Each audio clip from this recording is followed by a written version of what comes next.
Olá, estamos de volta com a semana 2 da disciplina qualidade.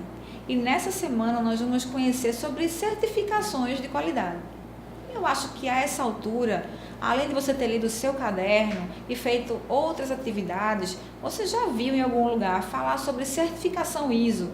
No ônibus que você anda, no colégio que você já estudou, ou até algum outro lugar que você já foi, muitos deles podem ter certificado na norma ISO. Mas o que é certificar?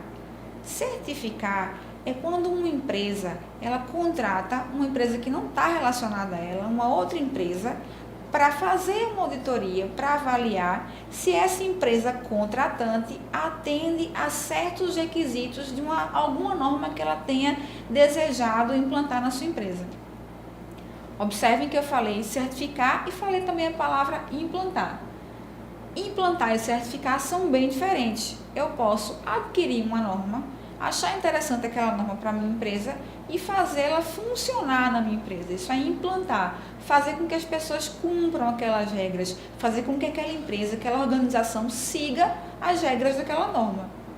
Mas, em contrapartida, uma vez que ela está implantada, eu posso, se quiser, optar por certificar, que é contratar essa outra empresa devidamente autorizada por organismos para que ela venha avaliar o grau de cumprimento da minha empresa, da empresa que eu trabalho, aqueles requisitos daquela específica norma. Também é interessante comentar com vocês que só o fato de implantar ou certificar uma norma não resolve todos os problemas de uma empresa. E olha só, isso é bem complexo, porque muita empresa acha que basta colocar uma certificação para que todos os seus problemas sejam resolvidos. Na verdade, não é bem esse o caminho. Para que uma empresa consiga melhorar seus processos e resolver cada vez mais seus problemas, ela precisa estar realmente engajada, desde a alta direção até o último cargo no nível hierárquico, em cumprir aquelas regras daquela norma. E aí, além de cumprir, ela precisa também estar engajada em manter, que talvez seja ainda mais difícil do que implantar. Além de implantar, ela tem que se preocupar em como ela vai fazer a manutenção daqueles requisitos que ela optou por fazer funcionar para ter melhores resultados. E são várias as normas de qualidade, gente. São várias normas, não só de qualidade, mas de qualidade também são muitas. A gente tem uma ISO de qualidade só para automóveis, que é a TS 16949, e por aí vai. Dê uma lidinha melhor no seu caderno que você vai ver sobre outras normas também interessantes para você conhecer. Mas nessa disciplina, nós gostaríamos de focar com você a norma ISO 9001. No final dos anos 70 para o começo dos anos 80, muitas normas estavam sendo criadas em relação à qualidade, em diversas partes do mundo, especialmente na Europa e Estados Unidos. Vendo isso, o organismo ISO decidiu fazer um comitê para unificar essas diversas normas e criar uma norma padronizada. E aí seria mais fácil para as diversas empresas em várias partes do mundo falarem a mesma linguagem quando falassem sobre qualidade, quando falassem sobre norma de qualidade. E foi aí que em 87 foi emitida a primeira versão da norma 9001, ISO 9001. Ao longo dos anos, ela passou por várias revisões, porque a própria ISO 9001 também trabalha com o conceito de melhoria contínua. Aquele conceito que a gente viu lá no PDCA também é aplicável para a revisão da norma ISO. E nessas revisões todas, a versão que nós estamos hoje é a versão 2015, onde ela veio um pouco menos burocrática e ela tentou acabar com o entendimento ou a visão de algumas pessoas que bastava comprar um pacote de procedimentos e aplicar na empresa e estava tudo certo. Na verdade, ela tentou mostrar que deveria haver uma preocupação um pouco maior das empresas em planejar, em desburocratizar e implantar rotinas bem firmes, bem estabelecidas para garantir esse atingimento de melhores resultados. Se você quer saber um pouco mais sobre essa norma, dá uma olhada no seu material, veja todas as atividades oferecidas para você nesta semana e aí você vai se aprofundar um pouco mais sobre o conhecimento e o entendimento da norma ISO 9001. Eu gostaria de falar com você sobre as ferramentas da qualidade. Assim como quando você vai fazer uma atividade manual, como prender um quadro na sua parede, você precisa de um martelo como uma ferramenta para auxiliar a sua atividade, as ferramentas da qualidade têm o mesmo objetivo, têm a mesma função dentro das empresas. Elas auxiliam as empresas a facilitar o planejamento, a facilitar a análise e a solução de problemas para atingir melhores resultados. Se você fosse prender esse prego na parede sem esse martelo, poderia ter mais dificuldade. Então, quando a empresa vai planejar, analisar e solucionar problemas sem as ferramentas, ela também tem um pouco mais de dificuldade do que se ela estivesse implantando corretamente essas ferramentas. E são várias as ferramentas de qualidade que a gente pode encontrar hoje no mundo de gestão. Mas na sua disciplina você vai conhecer algumas delas, sendo a primeira a folha de verificação. A folha de verificação ou lista de verificação é um documento criado para coletar dados sobre algo que você queira entender melhor. Então você tem que tomar uma decisão sobre a solução de um problema, por exemplo. Você pode implantar uma folha de verificação ou uma lista de verificação para coletar mais dados, para tomar decisões corretas sobre aquele problema.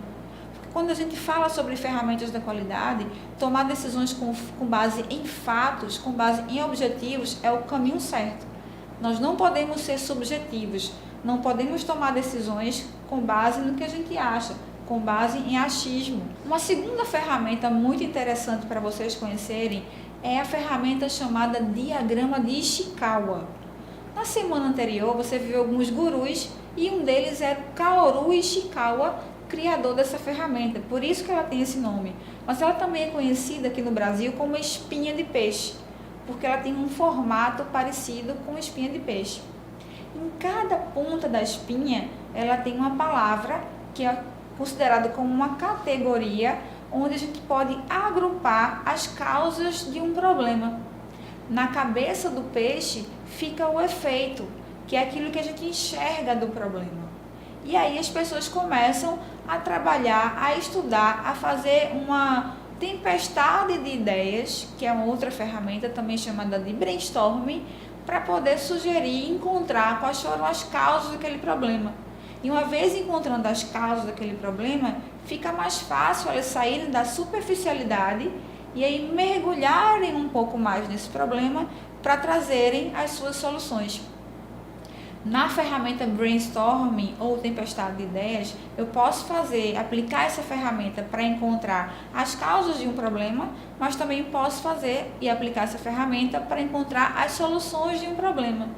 E o recomendado é trazer para essa reunião, onde choverão as ideias, trazer um número de pessoas que estejam relacionadas com aquele problema, com aquela situação. Não adianta trazer para um brainstorming pessoas que não conhecem ou que não podem opinar sobre aquela situação. E eu gostaria de falar com vocês sobre a ferramenta chamada Plano de Ação. No seu caderno você vai ver um pouco mais sobre ela, mas aqui nessa aula eu gostaria de dar algumas dicas sobre como preencher o plano de ação.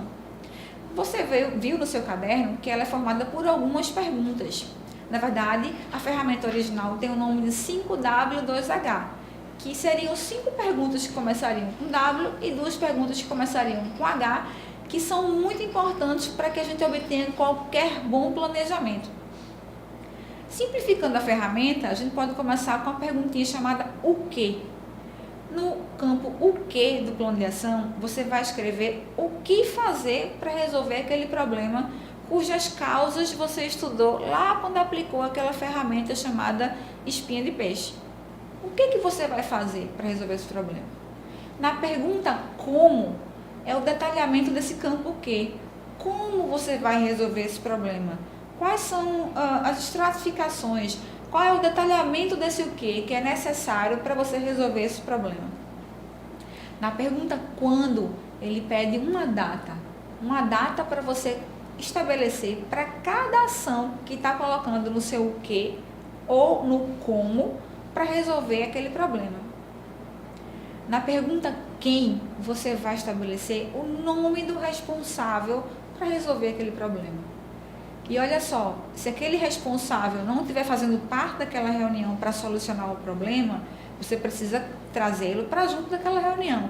Você não pode colocar uma ação para uma pessoa que não está conhecendo direito qual é o problema ou que não participou do brainstorming para entender aquelas causas ou para solucionar aquele problema.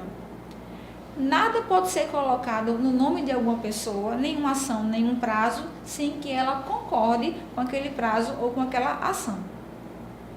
A pergunta onde fala de onde você vai resolver aquele problema, o local que aquele problema vai ser resolvido. Na pergunta por quê, remete à causa. Por que você está colocando aquela ação? Qual o seu objetivo de implantar aquela ação em relação a resolver aquele problema?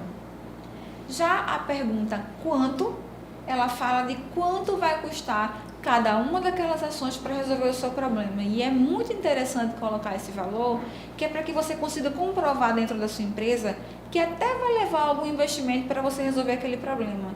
Mas aquele investimento vai ser muito importante para que aquele problema não volte a acontecer e não volte a gastar muito mais dinheiro do que aquilo que você está investindo. E agora nós terminamos com a segunda semana, com a disciplina qualidade. Observe que ela é uma disciplina muito importante para qualquer âmbito da sua vida. Você, como um profissional de logística, vai com certeza ter melhores resultados se conseguir implantar aquilo que aprendeu nessa disciplina. Sucesso!